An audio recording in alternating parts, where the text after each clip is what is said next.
fortune, and to live in ease and luxury.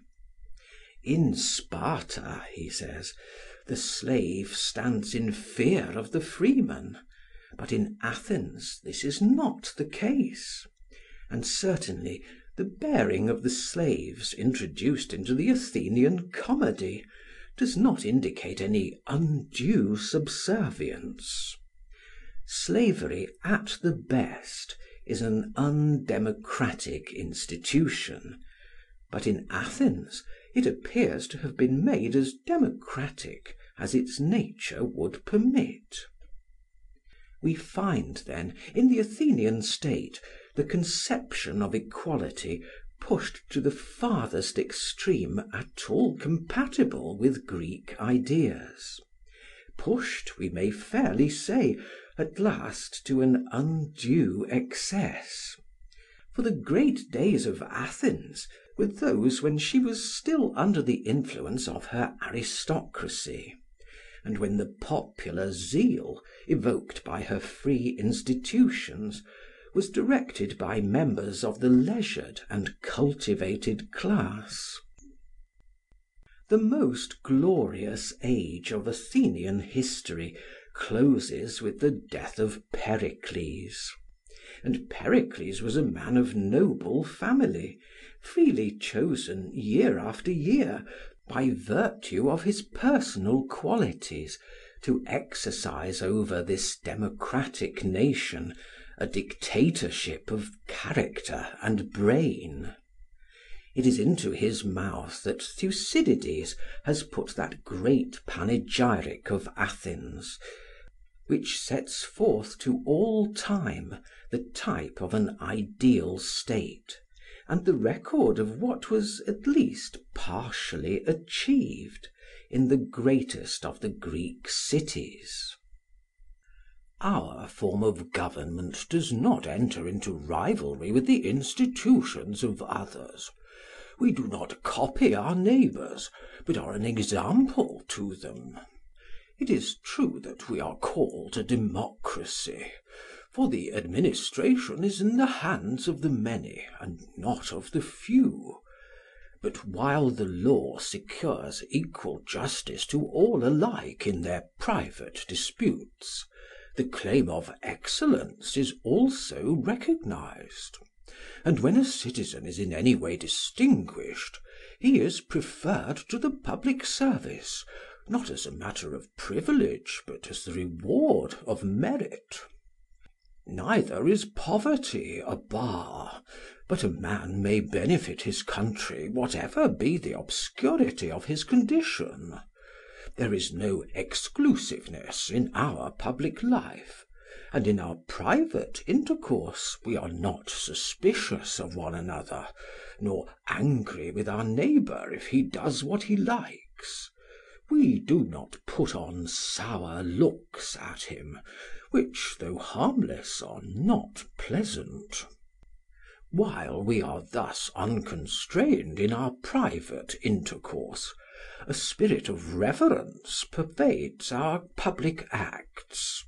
We are prevented from doing wrong by respect for authority and for the laws, having an especial regard for those which are ordained for the protection of the injured, as well as for those unwritten laws which bring upon the transgressor of them the reprobation of the general sentiment.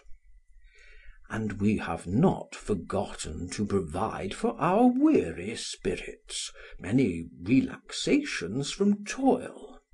We have regular games and sacrifices throughout the year. At home the style of our life is refined, and the delight which we daily feel in all these things helps to banish melancholy.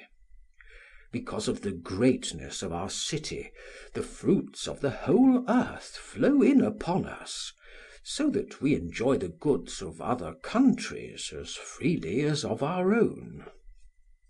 Then again, our military training is in many respects superior to that of our adversaries.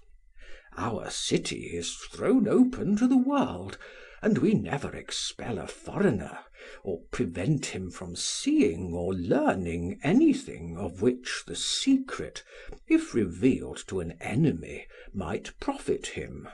We rely not upon management and trickery, but upon our own hearts and hands. And in the matter of education, whereas they from early youth are always undergoing laborious exercises which are to make them brave, we live at ease, and yet are ready to face the perils which they face. If then we prefer to meet danger with a light heart, but without laborious training, and with a courage which is gained by habit and not enforced by law, are we not greatly the gainers, since we do not anticipate the pain, although when the hour comes we can be as brave as those who never allow themselves to rest? And thus too our city is equally admirable in peace and in war. For we are lovers of the beautiful, yet simple in our tastes, and we cultivate the mind without loss of manliness. Wealth we employ not for talk and ostentation, but when there is a real use for it. To avow poverty with us is no disgrace. The true disgrace is doing nothing to avoid it. An Athenian citizen does not neglect the state because he takes care of his own household, and even those of us who are engaged in business have a very fair idea of politics. We alone regard a man who takes no interest in public affairs not as a harmless but as a useless character. And if few of us are originators, we are all sound judges of a policy. The great impediment to action is, in our opinion, not discussion, but the want of that knowledge which is gained by discussion preparatory to action. For we have a peculiar power of thinking before we act, and of acting too, whereas other men are courageous from ignorance, but hesitate upon reflection. And they are surely to be esteemed the bravest spirits who have the clearest sense both of the pains and pleasures of life, but do not on that account shrink from danger. To sum up, I say that Athens is the school of Hellas, and that the individual Athenian in his own person seems to have the power of adapting himself to the most varied forms of action with the utmost versatility and grace. This is no passing and idle word, but truth and fact. And the assertion is verified by the position to which these qualities have raised the state. For in the hour of trial, Athens alone among her contemporaries is superior to the report of her.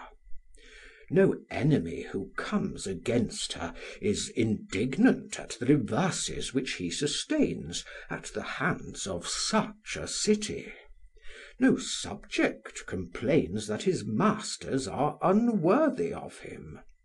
And we shall assuredly not be without witnesses. There are mighty monuments of our power which will make us the wonder of this and of succeeding ages. We shall not need the praises of Homer, or of any other panegyrist, whose poetry may please for the moment, although his representation of the facts will not bear the light of day. For we have compelled every land, every sea, to open a path for our valour, and have everywhere planted eternal memorials of our friendship and of our enmity. an impression